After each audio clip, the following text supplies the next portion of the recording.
Quand je vois ou entendre le bruit de Baya, je perds la tête. Voilà ce qu'il a écrit BG.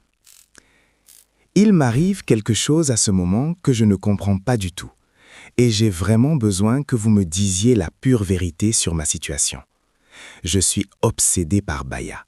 Est-ce que je suis en train de devenir fou? Si je vois Baya, je perds tous mes moyens.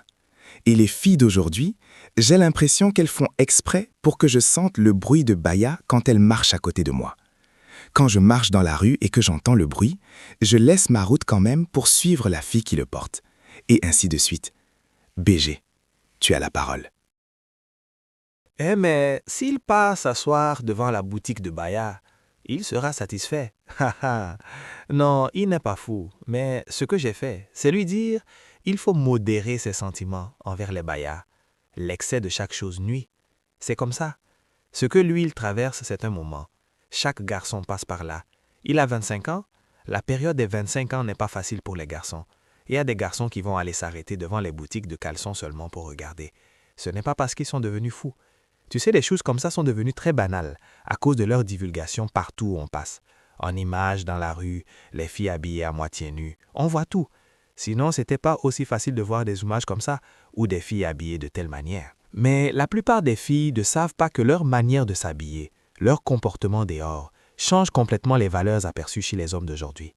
Baya, c'est extrêmement intime. Donc, moi, je dois faire beaucoup d'efforts pour voir de quelle couleur est ton baya. Mais si, tout le quartier sait la couleur, le type de baya que toi, femme, tu portes. Mais ce n'est plus important. Parce qu'il faut savoir que les garçons d'aujourd'hui parlent entre eux. Tu penses que c'est Mamadou seulement qui connaît la couleur de ton baya? Va demander à son groupe. Tous ses compagnons savent aussi.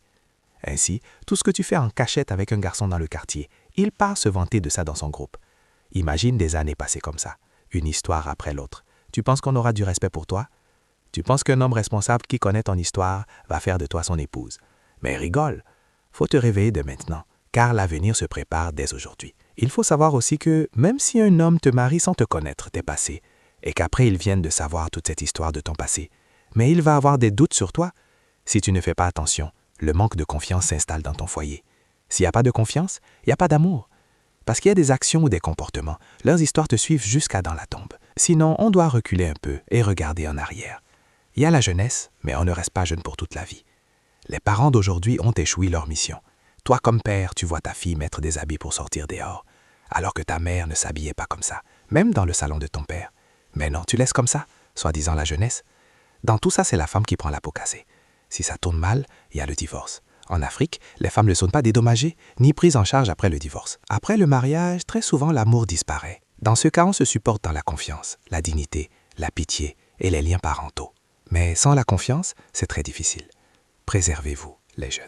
La vérité, c'est que le baya n'est pas seulement un accessoire, c'est un symbole intime qui touche à la dignité, au respect et à la profondeur de la relation entre un homme et une femme dans nos cultures africaines.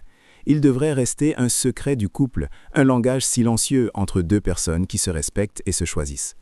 Quand ce qui est sacré devient banal, exposé dans la rue, dans les discussions entre garçons ou sur les réseaux, ce n'est pas seulement le baya qu'on salit, c'est aussi l'image de la femme, la valeur du mariage et la confiance dans le foyer. Les garçons doivent apprendre à maîtriser leurs désirs, leurs yeux et leurs paroles, parce qu'un homme qui ne se contrôle pas détruit ce qu'il dit aimer.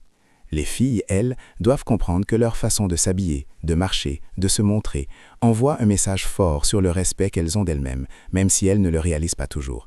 Les parents, enfin, ont une grande responsabilité. Fermer les yeux au nom de la jeunesse, c'est laisser leurs enfants aller droit vers des souffrances futures, des mariages fragiles, des foyers sans confiance. Préserver ce qui est intime, ce n'est pas être arriéré, c'est protéger l'amour, la dignité et l'avenir. Le baya doit rester un secret entre une femme et son mari, pas un sujet de conversation dans les groupes de garçons, ni un spectacle pour le quartier. Si chacun, fille, garçon, parent, prend ses responsabilités, on peut espérer des couples plus solides, des foyers plus stables et une jeunesse plus consciente de sa valeur. Moi, j'ai quelques questions pour cher public. Toi, en tant que fille, qu'est-ce que ton baya représente vraiment pour toi? Un jeu, une mode ou quelque chose de sacré? En tant que garçon, comment parles-tu des filles et de ce qu'elles portent quand tu es avec ton groupe d'amis? Est-ce que tu serais fier que ta future femme soit décrite de la même manière? Parents, qu'est-ce que vous tolérez aujourd'hui chez vos enfants que vous n'auriez jamais osé faire devant vos propres parents? Pourquoi ce changement? Si ce qui est intime devient public, qu'est-ce qui reste encore de spécial dans le mariage et dans la relation homme-femme? Dans quelques années, quand tu auras des enfants, est-ce que tu seras à l'aise que ta fille ou ton fils vivent et s'habillent comme toi aujourd'hui?